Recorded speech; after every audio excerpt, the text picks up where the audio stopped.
This 6-digit code could be the reason why your company isn't getting approved for business credit. It's often referred to as your NAICS code, which stands for the North American Industry Classification System. This code is used to describe the primary activity of a business. But the scary part is, depending on the NAICS code that you choose, your business could be seen as high risk and instantly be denied for any business credit. This means you have to know exactly what to say when a lender asks, what type of business do you have, if you want access to over 6 figures of business funding. So if you want to know what NAICS codes you should be using for your business, make sure you watch this video to the very end, because I'm going to explain exactly what you should tell lenders so you can get the most business credit possible, even if your business is in a high risk industry. Let's get it. As you can see, there are a bunch of different NAICS codes, and if you're a new business owner, figuring out which one is best for you can be a bit confusing. But contrary to belief, there are only a few occasions when you actually need to know your specific NAICS code. Number one being when you file your business taxes, and then number two is when you actually create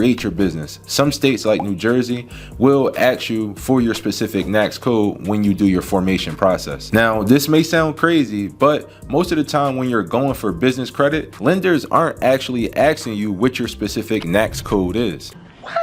But before we get into that, let's talk about why NAICS codes in general are such a mysterious topic. I remember when I first looked through the list of NAICS codes, I was totally lost and everything just seemed to look the same. But as a business owner, it is important to understand what code your business falls under. It lets the IRS and other entities know what type of business you run. When it comes to business credit, there will be certain industries that are frowned upon by financial institutions because they see them as higher risk businesses. Some high risk industries include credit repair, real estate investing, short-term rentals like cars and houses, as well as anything that includes firearms or drugs. And there are a bunch more, but I would say these are the ones that I get asked about the most. Now, if you do want to get access to the entire list of over 50 high-risk industries, go ahead and download the 6-figure business credit playbook. I just linked it in the description below. So since I've been on my own journey to obtaining funding for my businesses, I've definitely had to fill out a bunch of credit applications from credit card companies and banks. And while doing this, I've realized something very interesting. None of these applications ever ask me what my actual NAICS code is. They would usually just have a box that asks your type of business or business description. Now, this is super important to understand because this shows you that it's not actually about what your NAICS code is. It's more about understanding what type of business you have and what industries banks and credit card companies are less likely to lend to. Now, according to the NAICS Association website, while some organizations may assign a code to you for their internal records, they cannot do so in a universal capacity. This pretty much means when a lender asks you for your business type, it's for their records only. It doesn't mean that every other lender is going to see your business as the same type or code from here on out. When trying to obtain business credit from an institution, these next concepts are what's really going to make the difference, so make sure you pay attention. Number one, you want to avoid using high-risk words in your business name. You definitely want to keep it general. What I mean is you don't want to have names like Ralph's Car Rentals or Ralph Real Estate Investing. You don't have to describe what your business is in your business name. A lot of times that's just going to be a red flag for an investor. So instead of using descriptive words in my business name, I would just use more general terms like Ralph's Firm or Ralph's Enterprises. That way I have a larger space to be able to prove what my business description is. Number two, you want to understand your business description thoroughly and be able to explain it to someone when asked. To keep it 100, this is the make or break moment when it comes to your business type. When you're speaking with a representative at the bank or a credit card company, can you tell them your business description and keep it general enough not to get flagged as high risk? Navy Federal Credit Union is the perfect example of this. When I went to get business credit with them, before I even applied for the credit, I had to get a business bank account and go through kind of a phone orientation with a representative. And on this phone conversation, it lasted about an hour. They pretty much just asked me everything about my business and what I did and kind of wanted to get to know me and my business more. So this is the specific part where you need to be able to articulate your business description without getting flagged as high risk. And because I was able to do this, I was able to go ahead and get the business bank account open and then follow up and apply for business funding. Now that we talked about what a NAICS code is and what lenders actually want to know to give you business funding, it's time to answer the question that I get most in the comments and during my one-on-one consultations. And that that is, what do I tell lenders if I'm doing business in a high risk industry like car rentals or real estate investing, but still want to get approved for business credit? But every time I see this question, I think it's kind of crazy, because how can a random internet person tell you what type of business you started? And while this may seem strange, there are a lot of people out there who will start a business just to get the business funding instead of actually doing the business. Like what? What?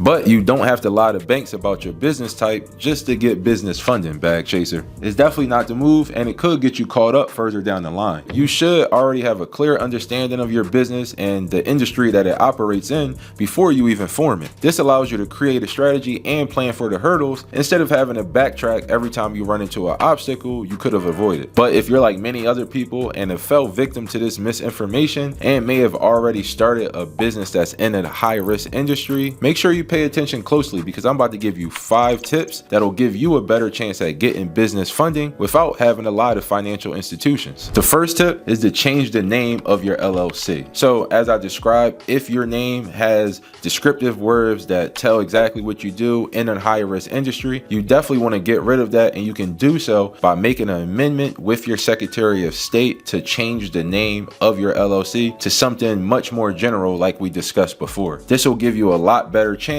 at getting business funding, even if you may operate in a higher risk lane. Number 2 is to focus on a less risky aspect of your business when it comes to your description. This sentence from the NACS Association website says, if your business activities include more than one unique line of business, you may want to use more than one NACS code. So does your business do anything else? For example, if you're in real estate investing, do you also have your real estate license? Are you a real estate agent? Or are you doing the work on the rehabs yourself? If this is the case, you may be able to use a different NACS code that may relate to construction or a real estate agent as opposed to real estate investing. And the same thing goes in spaces like car rentals as well. Even though a portion of your business is doing car rentals, do you work on your cars? Are you buying or selling your cars? Any of these things will give you another opportunity to focus on less risky part of your business rather than the short-term rentals. The third tip is that you could use a different LLC to obtain the funding. So if you have another skill set that you can actually build another business around, maybe you do something on the side like website, you do marketing, even like working on cars or doing hair,